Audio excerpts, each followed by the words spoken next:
تیر جمعه د نبی کریم صلی الله علیه وسلم دا نبوت پورې خبره مې کړې وه چې غار حرا کې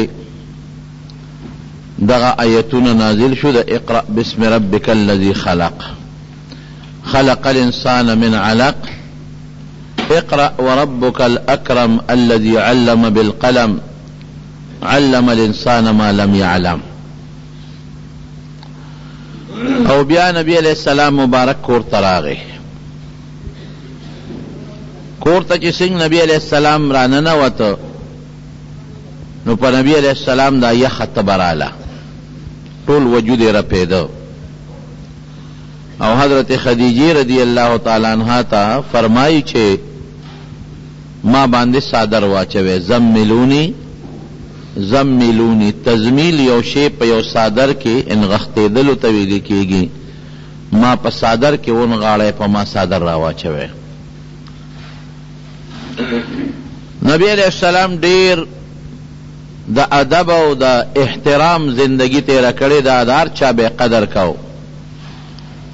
دلته وی زملونی په ما صادر را واچوي دا د جمع خطاب دی زملینی نه وی یوازې خدیجې ته بلکې دی کې لکه یو سړی چاته وی ته څنګه او یا تاسو څنګه یې د ادب او د احترام لفظ استعمالی. زملینی کویلې وی دا معنا به چې ته په ما صادر واچوه زملونی تاسو په ما صادر واچوي. دا د عزت الفاظ دي د خپلې بیبي سره هم کور کې چې خپلې بیبي سره خبرې کوي یا بیبي د خپل خاوند سره خبرې کوي نو د احترام او د عزت الفاظ به استعمالی. بیبی ډیره زیاته هوښیاره وه حضرت خدیجه رضی الله تعالی عنها زر یې په صادر ور واچو او چې لږ ساعت تیر شو فوراً ته تپوس نه کوي چې څه چل دی ودرېږه چې دی لږ دمه شي. بعضې خلک یې ناپوهی یو کور نه بار راشي او لږ په تکلیف یې زر څه چل شوی څه چل سړی وایي ته لږ ما پرېږده یو پوټی دمه شمه نو بیا به د تا لویمه.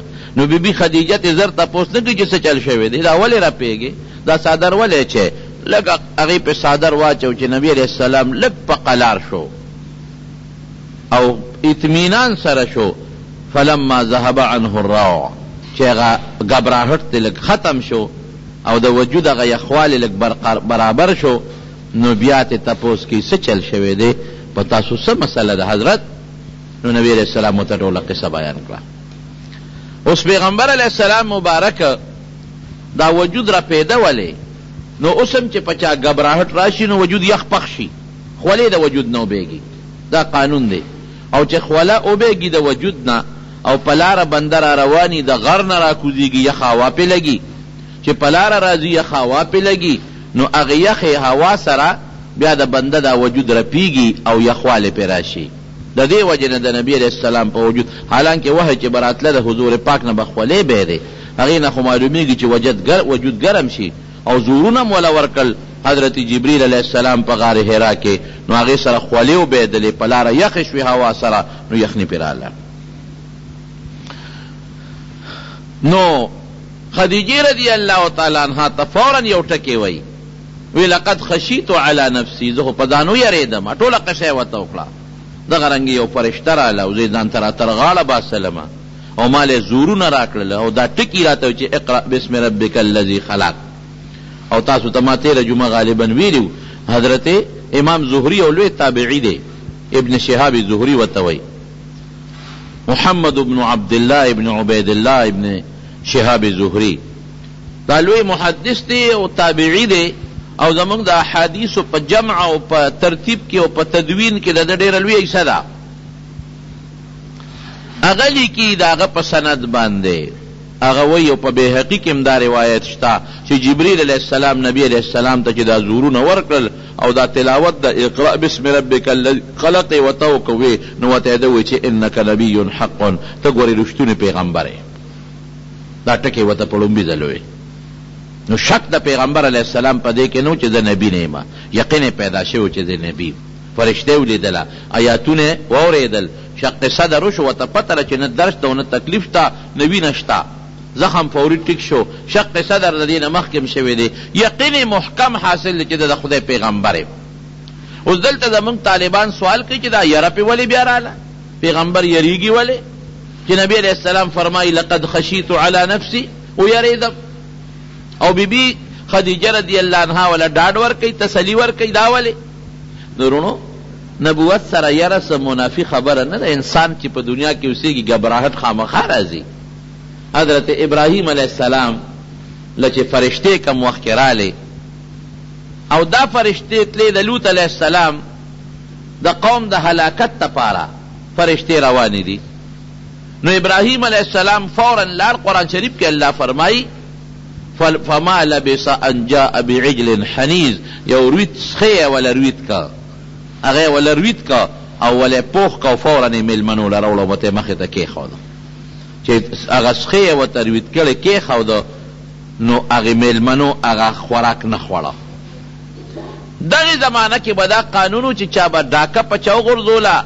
نو دا هغه خلکو خوراک به نه خوړه اوس د دې زمانې په شانتې نه ده چې څوک ډاکه وغورځوي او ورشي هغه کور ته نو لاول د فرج نه ټول سامان راولي هغه وخوري دې زمانې اخبار کې اکثر راځي ډاکې وغورځول او ټول سامان یې یوړ او د کور خلک یې وتړل او دا چلو شو دا چلو شو ورسره لیکلي چې فرج کې کم خوراک پروت و میوې هغه ټولې وخوړلې همتې خوراک وخوري الله مسلمان کم حد ته ورسېدو زه حیران شم هر یو سړی دا دعوه کوي چې د پیغمبر علیه السلام عاشق یم او د امتي ما او د فارش امید کوي لیکن طریقه د پیغمبر باندې څوک هم نه دي روان اکسیډنټ چې وشي او خلق پکې مړه شي نو دا ظالمان ورشي څوک ته ګاړی وباسي او څوک ته د جیب نه پیسې وباسي داسې ده که نه په کور کې ډاکه واچي خوراک وخوري ځان له خوراک ګرم کې هغه وخوري هغې نه پس سامان یوسي ته د کوم ځای نه مسلمان شوی آیا د پیغمبر طریقه دا ده نبی علیہ السلام دې له راغلی امت ته دا څیزونه ښودلي دي نو دا هغه زمانې چې کم غله ډاکوان به و هغې چې به ډاکه وغورځوله نو هغه کور کې به یې خوراک نه کاو نو چې فلما رأى ایدیهم لا چې وی قتل چې د دې میلمنو ګوتې خو دې خوراک له نه ورځي نو ابراهیم علیه السلام ویرېد اوهو دا جو څه ډاکوان راغلي که څه مسله ده نو چې هغې پوه شو نو وایي نه ګورې لکه یره پیدا نه کې انا رسول رب زه ستاسو د رب ستا د رب استازي یو فرشتې یو انا ارسلنا الى قوم لوط د لوط علیه السلام قوم لروان یو خو تاله یو خوشخبری د زوی درکو نو تا سره مو ځکه لږه دمه واغېسته نو قرآن شریف کې الله تعالی فرمایي فلما ذهب عن ابراهیم الروع چې د ابراهیم علیه السلام نه یره ختمه شوه نو بیا ورسره بحث شروع کړو چې دا زما واره دی هغه سره به څه کوې دا قوم ولې هلاکوې یره ترې ختمه شوه پته ولګېده که نه چې په پیغمبرانو یره راځي ابراهیم علیہ السلام د ډیرو پیغمبرانو نیکه دی او څومره لوی شخصیت دی یا حضرت موسی علیہ السلام چې کله په کوه تور ته لاړ او د الله ملاقات یې وکړ او الله ورته فرعون له لاړ شه وی الله هغه سره خو زه څه به وکړم خو لوی بادشاه دی او بل د هغې په ما مرګ پورې دی سړی مې وجلی دی څه به کومه الله وی ورېږه داسې معجزې در کومه چې دی به تا ته ټرک به هم نشي کولی وی دا کونټی دی وغورځو چې څنګه موسی علیہ السلام کونټی وغورځول هغې نه یو اجدها خامار جوړ شو نو موسی علیہ السلام ترې وروسته شو چې ټک راله رانه کي دا څه شو الله ورته څه وی لا تخاف مه یېرېږه ونه یېرېږه فاوجس فی نفسه خیفة موسی موسی پړه کې یره راله الله وی انه لا تخف بل دی راځي انه لا یخاف لدی المرسلون مه یېرېږه پام کوه زه در سره یم ګوره په موسی علیہ السلام دا د ګبراهټ راغلی دی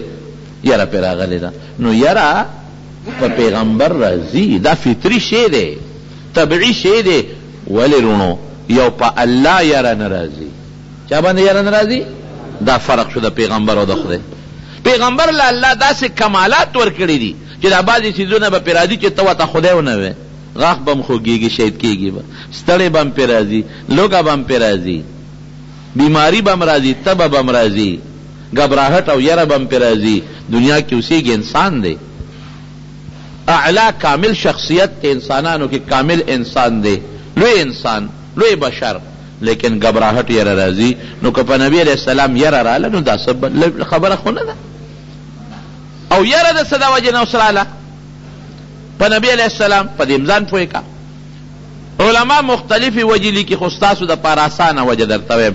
یاره په دې راله چې په یو ځان له ځای کې د غر په سر کې په یو غار کې د سره ناشنا خلک میلو شي، نو یاره راځي که نه راځي؟ یو خدا شو، ناشنا خلک میلو شو. دویم زړه یې وله سیرې که چړې چاکوان ورپسې روباسي، یاره به نه راځي؟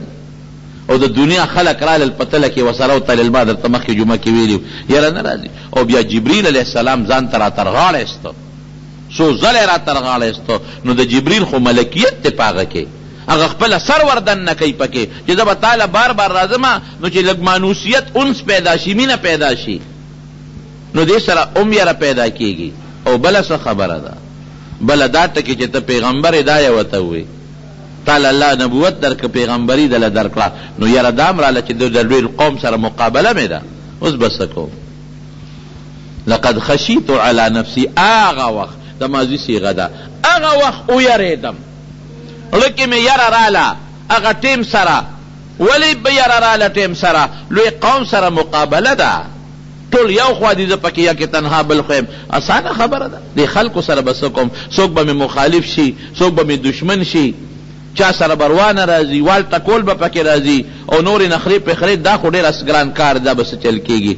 غبراهټ راغی، بیبي هوښیاره ده، د دې وجې نه غبراهټ یاره راله. نورې وجې مو علماو ذکر کړي دي، خو ستاسو دپاره دا کافي ده. نو بیبي ورته څه وایي؟ پام کوه، یاره خو ښه بیبي بیا هم ښه بیبي وي. ښځه چې ښه ښځی، نو هغه ښه ښځی. حضرت خدیجه رضی الله عنها هوښیاره بیبي ده، پاک دامنه بیبي ده. او الله پکې حکمت هم ده چې د نبی علیہ السلام عمر 25 سال دی، نو دا د 40 کالو وه، چې دې وخت کې نبی علیہ السلام د 40 دا د 55 کالو ده. داسې که د نبی علیہ السلام نه په عمر کې کشره وه، نو کشره ښځه چې عمر یې کم یې هغه به لاره پیدله او لاسونه ګورې، پام کوه چاته غږونه کې ګورې، او څوک به دې مړ کي، او دا چل به وشي دا چل به وشي. کشر انسان خو یریږي که نه؟ د هغې خو عمر پوخ و، پته وه وتار څه ورته معلوم و. کله هرګز ونه یریږي. ګورې پام کوه، صحابه دا ټاکه دی خلکو ته وایي دا دې ټول ملګري کېږي.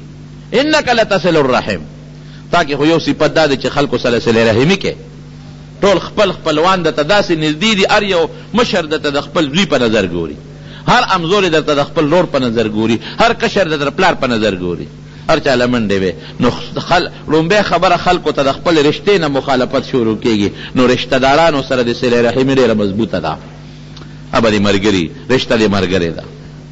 وتحمل الکل، خلکو نه بوجونه اوچته، عامو خلکو ته فایدې رسې. په لاره څوک روان دي، غوټه ورسره د تېتې زروالې په اوږه کې دی، زنانه سره پیټ دی، ته دې 5,000 راواخلې. او نور بوجونه، دا خو حسي بوج دی، معنوي بوجونه، څوک ټینشن کې پروت تسلي ولا ورکې، هر چا سره په غم کې ځان شریکې، خلکو له فایدې ورکې، حسي معنوي هر قسمه بوج د خلکو نه اوچته. تقري ضیف میلمانو میلمستیا کې، نو خپل به دې خپل شي، هغې سره صلې رحمي کې. او دا چې کم غریبانان خلک دي او دا د وطن خلک دي، دې سره بوجونه اوچته، دا به هم د سره ملګري وي، ښه دې ورسره کړي دي. او د بهر خلک میلمانه، هغوی له میلمستیا ورکې، ابه دې ملګري وي، اب هم در سره مرګرتیا به کوي. وتعین علی نوایب الحق، او چې چا باندې داسې د سچه مسله راغلي، د ګناه نه سچه مسله راغلي، او په هغه بوجي، هغې کې دې ورسره پوره مدد کړی دی. تاکہ خدا ښه صفتونه دي، خلکو سره امدادونه کې. دا صفت نبی علیہ السلام له ډاډ ورکړ، او پیغمبر علیہ السلام له زړه مضبوط کړ. بیا ورته څه وایي؟ وایي داسې چل کوو، زما د تره اوس خدیجه رضی الله عنها پوه شوه، خو لږه خبره نوره مضبوطی وله. د تره زوی مې د ورقه ابن نوفل، دې د پخوانو کتابونو عالمو، هغه له زو، هغه نه به لږ معلومات والو، لږ تسلي به دله درکړي، مطلب یې دا و چې موله تسلي ورکړي. نو لاول خدیجه ځان له تلې د هغې خبر کړی دی چې د هغه نه معلومات اخیستي دي، هسې نه هغه څه الټه خبره ونه کړي، چې هغه ته قصه کړې ده، هغه پوه شوی دی چې ګورې خاوند لوی شخصیت جوړ شو، لوی تاج ور په سر شو. نو بیا وروستو نبی علیہ السلام بوت، دا دې ته هوښیاره ښځه وایي. دې زمانه کې څه کوي؟ سړی چې تا کور ته لاړ شي، یاره استاد جي تقریر وکړو او وی چې تاسو بچو باندې قرآن یاد کې، جمعات ته بچی لېږې، با مورې زه به دا قرآن یاد کوم. نه ګورې ټول سکول سبق به نه پاتې شي. نن سبا د کور خلق د دین په لار کې رکاوټ دی. ښځه خاوند له مور او پلار بچو له د دین په لار کې نن رکاوټ دی. حضرت خدیجه رضی الله تعالی عنها رکاوټ نه دی. خدیجه رضی الله عنها ورته څه وایي؟ تکړه شوی، اسم نشته، الله به دې مدد کوي او څوک به دې مخالفت نه کوي. نو لاول لاړه ورقه له دې هوښیارتوب ته یې ګوره چې پته ولګېده چې ورقه به ورته ښه خبرې کوي. نو نبي علیه السلام یې بوته چې بویې ته څنګه؟ هغه ته وایي د نه خبرې واوره، ډېر واره نه دی، کشر ته خلک راوروي. اسمع من ابن اخي، او ورته وایي وایه که نه یا ابن اخي ماذا ترى، څه وینې راوینې ما ته پوره حالات ووایه. نو نبي علیه السلام ورته ټول خبره وکړه چې څه یې لیدلي. نو ورقه ورته څه وایي؟ او ورته وایي هذا الناموس الذي، دا هغه فرشته ده نزله چې دا نازله شوې وه علی موسی، په موسی علیه السلام نازله، دا هغه فرشته ده. دې نه څه معلومه شوه؟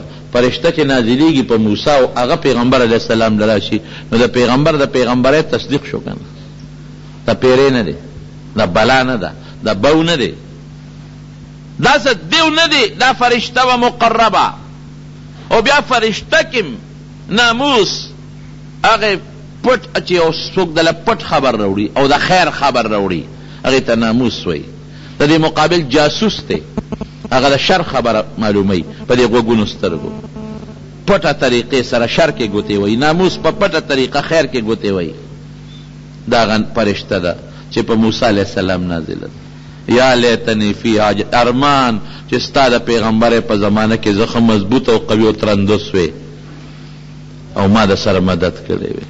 اذ یخرجک قوم، چې ستا دا قوم ستا د وطن نه وباسي او ما دې مدد کړی وې. نو نبی علیه السلام خو پوه شو، او مخرجیهم، دا قوم به ما وباسي، زما دا لوی قوم چې دی او زما دا لوی خاندان چې دی او دې قوم سره چې ما خیر ښېګړې کړي دي او کو سره کوم او جون مې د ایماندارۍ کم تیر کړی دی. ویو ټیک دا خبره دی، خو زه د پخوانو کتابونو په نقشه درته وایم چې ستا غوندې خبرې چا کړي دي نو هغه ښکلی شوی دی. افسوس چې زه وې او زه د ښه مضبوط مدد وکړم، کلک مدد دې وکړم. افسوس چې هغه وخت کې د جمدې یو کلک مدد دې وکړم.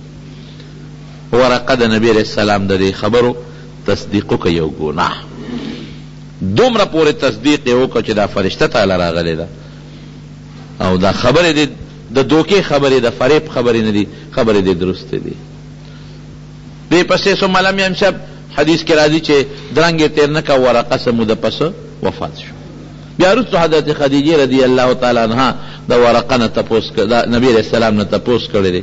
وی د الله رسوله چې ورقه به څه پوزیشن کې وي؟ ځکه تا خو هغه له دعوت لا نه دی ورکړی، ځکه د ایمان اظهار نه دی کړی او هغه اذعان او تصدیق لا نه دی کړی. خو لیکن دونه خو یې ومنله که نه، ستا رد خو یې ونه که که نه. نبي علیه السلام وفرمایي د دعوت د نبوت نه مخکې وفات شوی دی. نبی علیہ السلام ما په خوب کې لیدلی دی، په ډېر ښه حالت مې لیدلی دی او په سپینه جامه کې مې لیدلی دی. او په خوب کې چې څوک په سپینه جامه وویني په ښه حالت کې، دا د هغه د جنت نښه ده، دا د هغه د جنت نښه شو. 3 کاله رونو وحی بنده وه، 3 سال مکمل. دې 3 کاله کې به نبی علیہ السلام غار حرا ته تک او مقصد د خپل معمول مطابق خپل عبادت پې کو او تنگ به شو. کله کله هغه حالت به د فرشتې ورته را یادېده، وی کله به وی د غر دې څوکې ته خېجم او ځان ترې رارغړوم، داسې به یې تنګ شو. نو ورته به آواز وشو چې مه کوه، ګورې ته رښتونی پیغمبر دا کارونه کوي. 3 سال پس بنابر قول راجحه 3 کاله پس د غار حرا نه بیا را روان دی. هغه فرشته بخاري شریف کې راځي چې مخکې په غار حرا کې لیدلې وه، هغې په یو کرسۍ ولیدله، یو ډز وشو، ډز چې بری وکتل فرشته په یو کرسۍ ناسته ده او د هغه په دې وزرو د اسمان دا ټوله غاړه ډکه ده. چې د ولیدله بیا په هیبت راغی، بیا راغی کور ته. چې راغی بیا بیبي ته وایي دسرونی، په ما څادر واچوئ، دسرونی. د سار په عربۍ کې هغې څادر ته وایي چې سړی یې شعار هغې ته وایي چې د وجود سره لګېدلې کومه جامه دسار هغې ته وایي چې هغه د پاسه څه جامه لکه دا کوټ شو مثلا بلستن شو صادر شو واسکټ شو دسترونی جامو د پاسه را باندې یو صادر را واچوي صادر یې پې واچو سملاست چې سملاست دی وخت کې فرشته را رسېدله دروازې مخې ته یې اواز وله ورکړه یا ایها المدثر قوم اے صادر غوښتونکیه پاسه ډیوټي شروع شوس دومره زر هغه ځای نه څنګه جبریل علیه السلام را رسېده کومه فرشته چې الله د پیغمبر علیه السلام د پیغمبرۍ ملګرتیا له مقرر کړې ده یا د نورو پیغمبرانو د پیغمبرو ملګرتیا له وحی ورته راوړي جبریل علیه السلام دا ډېر مضبوط طاقت خدای ورکړی دی روح القدس ورته وایي پاک روح یو ځل ته نبي علیه السلام تپوس وکړو د دې ځمکې نه اسمانه پورې د تیزې سورلی د 500 کالو مزل دی هغې لومبي اسمان نه دویم اسمانه پورې بیا د تیزې سورلی تیزه سورلي لکه راکټ شو راکټ نه خدای خبر میزایل شو خدای خبر چې هغې نه به تیز سره وځي هغې اسمان نه بله پورې د 500 سال مزل دویم نه درېمه پورې د 500 کالو مزل درېم نه څلورمه پورې د 500 کالو مزل څلورم نه پنځم اسمانه پورې 500 کالو مزل د هر اسمان نه بله پورې 500 کالو مزل اووم اسمانه پورې 500 کالو مزل د شپږم او د اووم اسمان نه بیا ته الله بره پورې د عرشه پورې بیا خو پته نشته چې څومره مزل دی نو جبریل علیه السلام نه تپوس کوي نبی علیه السلام وی ته چې وحی ماله راوړې هغه د الله د عرش نه راوالې او دلته راځې څومره ټیم لګېږي او بلا مزل دی که نه وی چې زه هغه ځای نه وحی د الله نه راوالم نو زه ډېر دا سکنډ او منټ خو پکې اوس رالل که نه هغه زمانه کې خو سکنډونه او منټونه نه و که نه زه به ته تعبیر ته کولی نه شي دومره زر را رسم چې انسان د خپله سترګه هم نیره پورې چې زه را رسېدلی دومره تیزی کې را رسېدلی انسان د الله دا طاقت ورکړي بازو لږ ولې د سلیمان علیه السلام چې میټینګ کو د ملګرو سره او د بلقیس تخت به څوک راوړي ایکم یأتینی بعرشها یو عفریت یو سرکشه پیری قال عفریت من الجن انا آتیک به قبل ان تقوم من مقامک دومره سات کې به دل راو رسوما چې ته څومره سات کې پاسې زیبا ما تخبه مرالی بیا برا رسائی دلتا لا ناسته دلتا زمبا و بیا برا رسوما دومره سات کې لکه ته چې پاسې نه دې نظر غواړم قال الذي عنده علم من الكتاب انا آتيك به قبل ان يرتد اليك طرفك ویزه به د لدسترګې د رب نام زر را ورسوم چا سره چې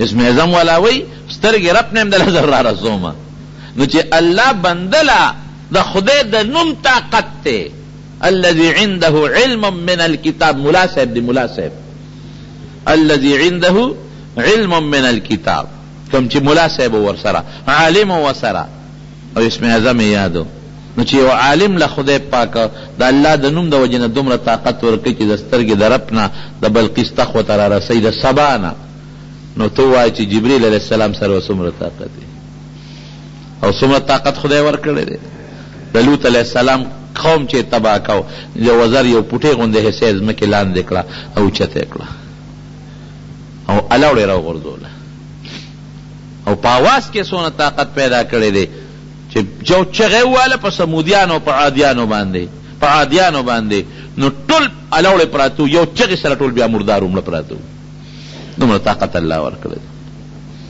ښکلی څومره جبریل علیه السلام کله به د انسان په شکل هم راته په مدینه منوره کې یو صحابي حضرت دحیه کلبي رضی الله عنه ډېر ښکلی و عجبه په لاره تنو په دې مخ به روبن اچو روبن چې دا مخ مې څوک نیني ولې خشته دومره چې یارېده به چې څوک ښځې په زنانه په لار په مخه راځي څوک په ګناه کې مبتلا نشي ښځې را باندې شقانې نشي دومره ښکلی دی به عموما د هغه په شکل لاته یو ځلې نبی علیه السلام سره ناست و جبریل علیه السلام خبرې کولې نو لا نو عائشې نه تپوس وکړه عائشې دا سړی دی وپېژن چې ما سره ناست و؟ وی او د الله رسول وی څوک و؟ وی دحیه کلبي و. وی نه جبریل علیه السلام. او کله به د عام انسان په شکل راغی. یو ځل راغی نبي علیه السلام ته کېناسته، تور سری دی، خشته د ځوانۍ شکل یې دی، د سفر آثار پې نشته او نیغ راننوته او د پیغمبر علیه السلام سره د ادب په شکل کېناسته او کونډه د حضور پاک کونډو ته مخامخ کړلې مبارکو ته او د نبی علیه السلام نه یو څو تپوسونه وکړل. صحابه یو بل ته کتل، دا پېژنې؟ وی نه. بل وی ته پېژنې؟ نه. ایمان څه شی دی؟ جواب یې ورکړ. بیا تپوس وکړه اسلام څه ته وایي؟ جواب یې ورکړ. بیا د نبی علیه السلام تپوس وکړه احسان څه ته وایي؟ نبی علیه السلام جواب ورکړ. بیا وی د قیامت وی ما ته پته نه لګي، تا ته چې څنګه پته نشته ما ته پته نشته. وی نښې به یې درته وښیم. نو نبی علیه السلام د قیامت نښې بیان کړې. نو لا نو نبی علیه السلام صحابو ته وی ردو علی هذا الرجل، وی دا سړی ما ته واپس کې. مطلب یې دا چې د خلکو ته پوره پته ولګي. نو صحابه په لارو کوڅو کې ورپسې په منډو تړلو چې سړی پیدا نه کړ. وی راځئ کښېنئ نه شی واپس کولی. وی صاحب څوک و؟ وی هذا جبریل، دا جبریلو یعلمکم دینکم، تاسو ته دین خو ما نه تپوس کو چې تاسو دین زده کړئ.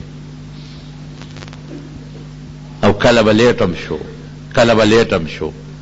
یو ځل نبی علیہ السلام دې تپوس وکړه، دی به چونکې الله نه راته استازي د الله، نو نبی علیہ السلام به ډېر زیات ورته خوشحاله و، ډېر به خوشحاله و.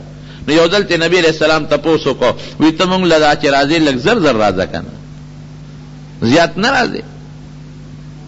وی وما نتنزل الا بامر ربک، وی بغیر د خدای د حکم نه نشم راتلی.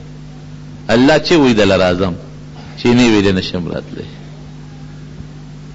دا فرشته الله مقرر کړی وحی دپاره. نبی علیہ السلام له ټوله وحی چې څومره راوړلې ده حضرت جبریل علیه السلام راوړ. او جبریل ورته ولې په عبرانۍ ژبه کې جبر قوت ته وایي، طاقت ته وایي، او ایل په عبرانۍ ژبه کې الله ته وایي. جبر یا جبر طاقت ته وایي. قوت الله د الله طاقت، د الله یو لوی طاقت و. جبریل نور لغاتم پکې شته، مشهور جبریل دی. بهر کیف زمارونو. او کله یو ځل نبی علیہ السلام سره وعده کړې و راځم به رانغی. نو نبی علیہ السلام ترمذی شریف کې راځي. نو نبی علیہ السلام دې تپوس وکړه تا خو ما سره بېګا وعده کړې و رانغلی؟ وی او وی ستا په دیوال باندې یو څادر و، په هغې کې تصویرونه و، او د کټ لاندې کوترې او سپی دی، ځکه رانغلم. نبی علیہ السلام فوراً هغه څادر صحابو ته وی شابه دا څادر راوغورځوئ. بیبیانو ته وی پته نه که نه بعضې وخت کې پرده چا ویزنده کړي، دا راوغورځوئ. دا کټ کې په دا میانځ باندې او ګدۍ ته جوړ کړي، تولیانې بالښتونه ته جوړ کړي، د کټ لاندې سپی څه کوي چې ویې کتل یو کوترې د کټ لاندې و. وی دا کوم ځای و؟ وی دا حسین راوستي و، حضرت حسین. ماشومان خو دا سپي له اوبئ که نه؟ وی دا وباسئ د شپې. پته ولګېدله چې کوم ځای کې تصویرونه یې د زیروح، نو هغه ځای ته د رحمت فرشتې نه راځي، د رحمت فرشتې هلته قطعا نه راځي. حضرت خدیجه رضی الله عنها دومره هوښیاره وه چې نبی علیہ السلام وی چې کله دا فرشته راشي دا غار حرا کې چې لیدلې وه، نو ما ته به وی نبی علیہ السلام ورته وی ښه. نو دې خدیجه رضی الله عنها سره نبی علیہ السلام ناستو، دغه جبریل علیہ السلام راغی.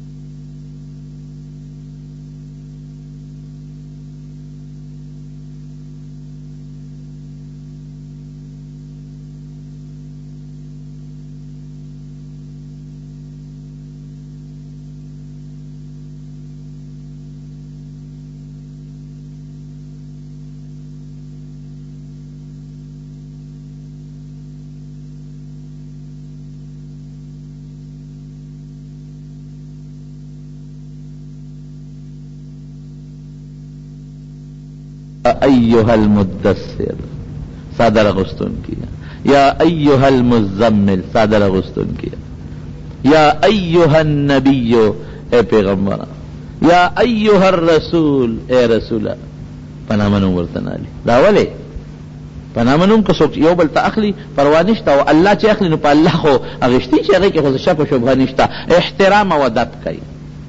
دکتا تایم اے فلان کی او دتایم اے کاکا جی، دوالو کے فرق شتا که نشتا. اے فلان کی اے کلی والا اے رورا اے رور کے دیکھ فرق شتا. اللہ عزت کئی او بندہ بے ولی عزت نہ کئی. داسې ښکلی پیغمبر مقرب د الله په ټولو پیغمبرانو کې سردار پیغمبر الله مونږ د هغه د امت لپاره نصیب کړي غوره کړي. یا ایها المدثر اے صادر اغوستونکي قم پاسا. قم دا معنی هم ده چې ودرېږه، او د قم دا معنی هم چې یو کار شروع کا. لکه اوس چاته ویل لکه شا به پاسېږه، نو پاسېږه دا معنی هم چې اوچت شه، او پاسېږه دا معنی هم چې هغه کار کول غواړي. قم فانذر دا خلکو یروه. انذار او تخفیف کې دا فرق دی. انذار هغه يرولو ته وایي چې د الله عظمت وسره او مینه وسره. لکه یو بچی ته پلار وایي بچی ګورې سپلی پخپو کوه خپې به دې خوږ شي، بچی دې سولو کې ګوتې مه وه مار به دې وچیچي. اوس دا پلار دا بچی چې یری نو دا په دې بچی ظلم نه کوي، دا ظلم یره نه ده، دا هغه یره ده چې د دې بچی تا ادب خی، احترام وته خی. او دا پلار یو عظیم دی، ظالم نه دی، د عظمت د بچی په زړه کې پروت دی. نو چې کوم یری سره عظمت وی لویی وی، او دا کوم یره کې دغه وی دا تادیب وی احترام وی پکې، هغه ته انذار وی. انذر دا قوم د الله د عذاب نه او یروا، د الله عظمت وته او خایلوی. د ظلم هغه نه چې ګنې ظلم پیو کوي، د ظلم یاره پې راولي هغه نه. او لږ په طریقه د ادب په لاره کې ویروه. وربک فکبر، د خپل رب عظمت ورته بیان کا، د خپل رب لویي ورته بیان کا. دوی خپل رب نه دی پیژندلی، دوی بت د الله سره شریکوي. نو خدای د بت برابر کړی دی. دوی خدای د چا برابر کړی دی؟ د بتو. دی دا اللہ عظمت نہ منی، دی بچی دا یو بوت نغواړي، مرض شفا دا بل بوت نغواړي، باران دا بل بوت نغواړي، عزت دا بل بوت نغواړي، پیسہ دا بل بوت نغواړي، په سفر کې کامیابی دا بل بوت نغواړي. او دا ټول کارونه دا بوتانو نه دي، دا دا چا دي؟ الله دی. الله عظمت بیان کا چې بوتانو نه زړه تور شي، مخلوق نه تور شي. ربک فکبر اے ربک فعظم، دا اللہ تعظیم، دا اللہ صفتونه وتوخایا، دا اللہ لوی وتوخایا چې دا زمون څومره سیزونه د دې ټولو نیون کې دا الله دی، دا ارس دا الله په قبضه قدرت کې دی. دا وته بیان کوا دا الله لوی. وربک وثيابک فطهر، جامع دی پاکی وساتا. دا نه چې جامع دی پلیتی دی پاکی کا، نه ادابم علی طهارتها، جامع دی پاکی وساتا. مخ کې پاکی دی ولې ککړې ده نشي. دا ظاهری جامع ته مراد دی. ولی چې دا کم سړي ظاهری جامع خشتي مزیداري، نو دا هغه یو عظمت دا سامعینو دا خلقو په ځل کې کینی. او یا د جامونه عمل مراد دی، عمل چې څنګه مخ کې نه پاک را روان دی، مخ کې نه پاک را روان، ما خو د طویل دی اقص پاک وساتا، داغ در باندې را نشي، احتیاط کوا. والرجز فهجر، او بوتانو نه چې دې څنګه مخکې ځان ساتلی رجز بوتان، نو اوس هم ته ځان ساته، مخکې دې ته ځان ساتلی دی، داویم پاغې اوس هم دوام وکړه، ځان ساته د دې بوتانو نه ګورې. او ولا تمنن تستکثر، که په چا سره ښېګړه کې نو د بدل په تمه مه کوه چې لکه ما د لشل در کړی دی اوس به دیر شي راکې. لکه زمونږ دا خلک په دې غم خادی کې داسې کوي که نه کوي؟ غم خادی کې ولا یو 1000 روپۍ یوسي، سبا چې د زوی اډه یو ډبې ولا یوسي، سبا چې د زوی کویدن وي هلکه دله خو ما 10,000 روپۍ وړې، ما له خو یې راونړې، دله خو ما سیره کړې و ما له خو یې ونه کړه، دله خو ما ډبې وړې و ما له خو یې راونړه. هلکه د خدای د خیرات په نیت نیک بخت ته وړه، تمه مه کوه چې ماله به راوړې هر څه دې اوبو ته وغورځول، چې په دې نیت کې چې زه ورکوم سبا ماله راکړي، دا ګناه ده، په دې نیت به نه ورکې، د هغه وس کې به سبا یا به نه. داسې شته دی، دا زمونږ د وطن خلک اکثر هم داسې کوي. یو بل چې وړلې موړلې کوي څه مطلب چې د خدای لپاره کوي رښتیا وایه دا وایه د خدای لپاره کوي جمعه صادر کې ولې نه چې دا دې دپاره وړي چې نن مې سیرا چولې ده د 200 روپو سبا به راته 300 واچوي نن مې ټیم غوړي وړي سبا به 2 ټیمه راوړي نن مې بورې روجي وړي سبا به 2 بورې راوړي نو د خدای لپاره پکې څه شو مړیو شو او تا ولا شي یو له پرون چې د مور پرته وه مردار په شانته نو خدمت ما کاو او نن دې ما ته ونه وی زما مور هلکه اوس پرون خوا چې روجي دې ولاوړی نن تی مرداره جوړه شوه ای پښتنو ای رونو هر کار چې کوئ د پیغمبر د سنتو مطابق کوئ جون بخی خشته بی وستی کیگی یو سک وستی نکیگی مولا او دا خدای پا نمبر کوا نو نبی کریم صلی اللہ علیہ وسلم تا فرمائی لا تمنن چا سر خیگڑا کے احسان کے نو اگا پا دا سے طریقہ مکوا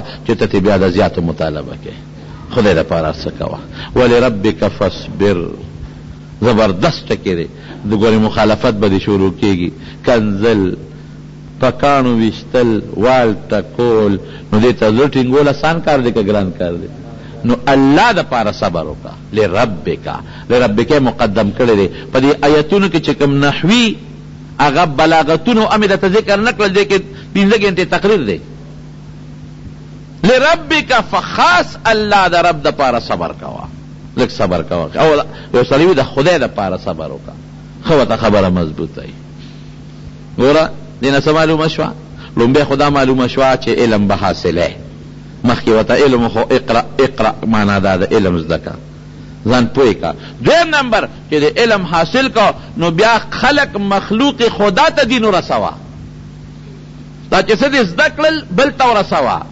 قم فانذر پاسا و خلقو یروا او یر لگا زیاد مؤثری پا نسبت دا زیر و دا خوشحالی دا خبر ورکولو او اصول وتا خو الله وتا اصول خو چې ستا دعوت او ستا تعلیم او ستا تبلیغ او ستا دا بل تر رسول د دین دا به ال اثر کوي چې ستا په خپل مغرضان پاک ساتلی کله په خپل یو ګناه کوم او تا ته هم ګناه مکوا نو زما دا خبره پتا به اثر وکي مله په خپل کې او ماته منه کې یا اثر لکه او چې زه د ګناه نه ځان ساتم او تا ته هم تم مکوا ال اثر کوي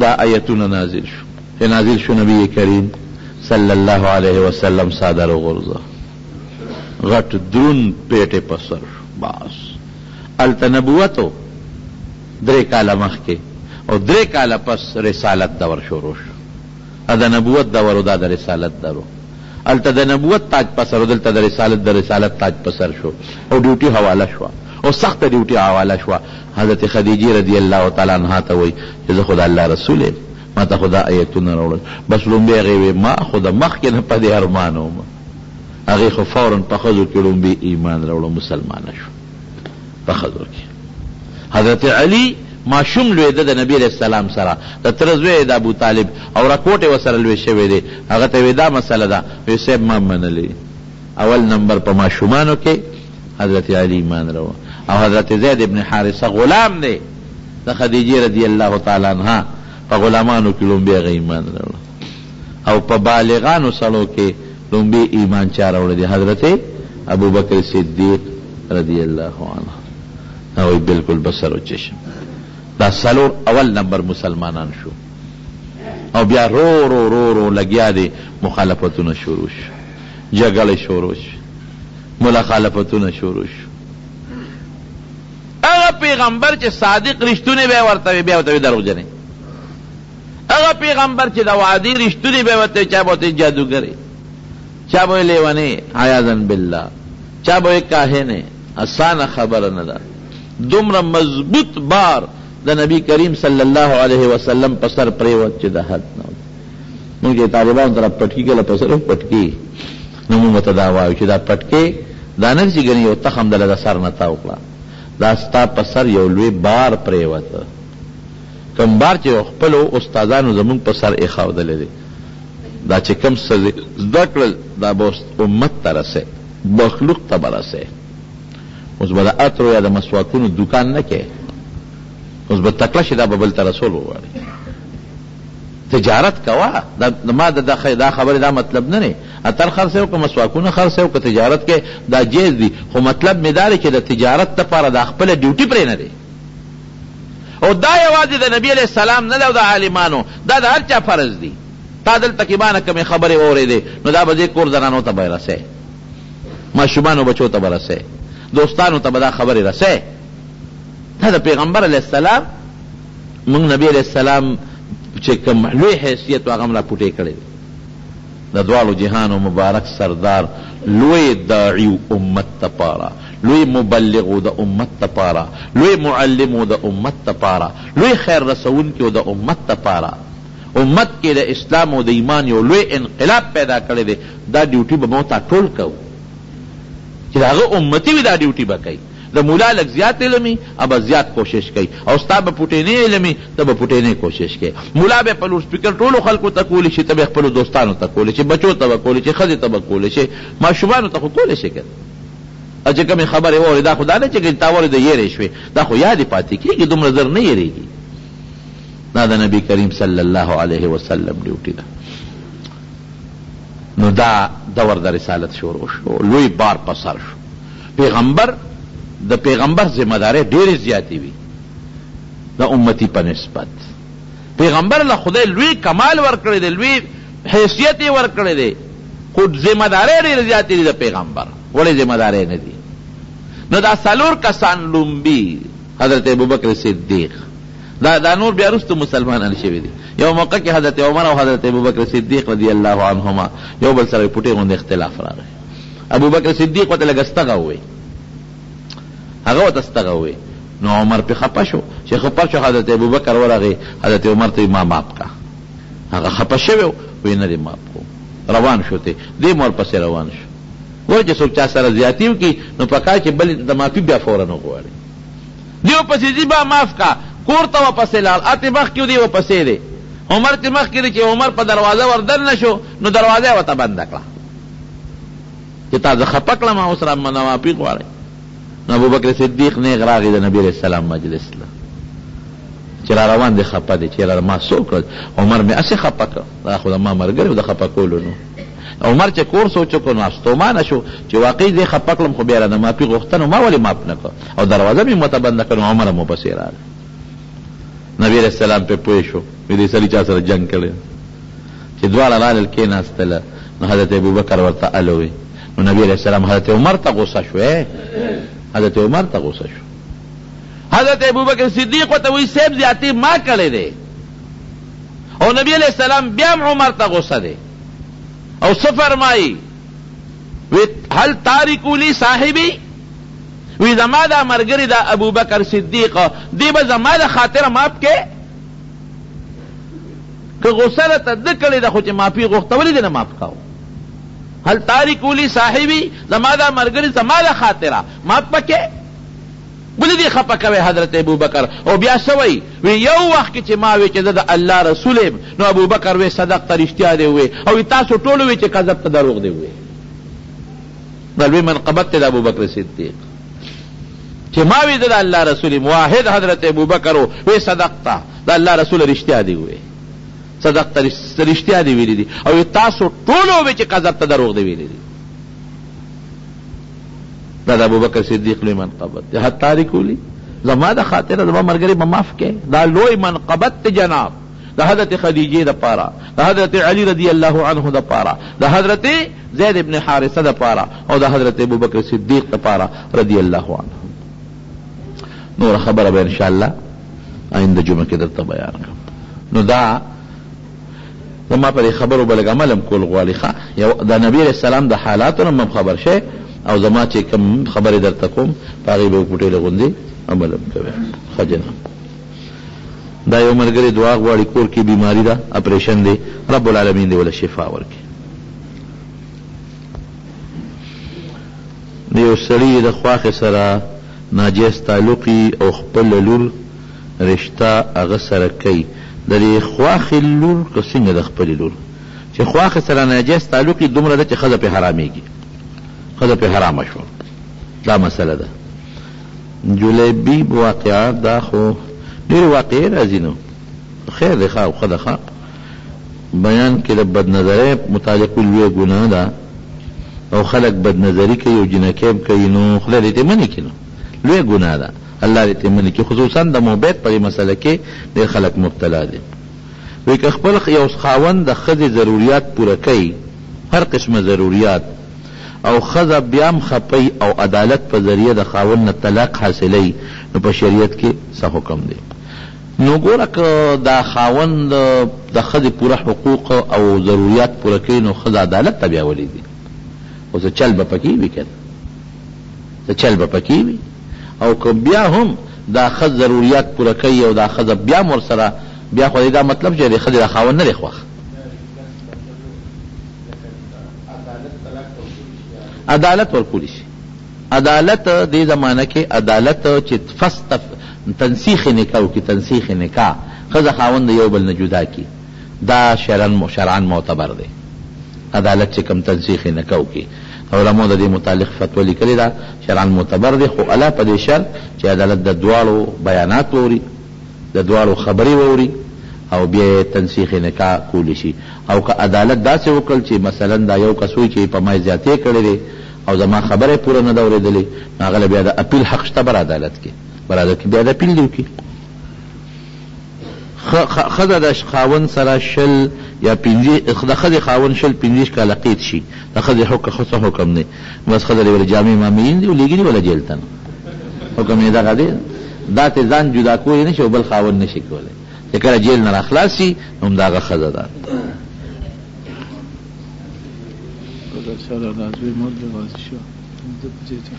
غازي شاه کله بیمار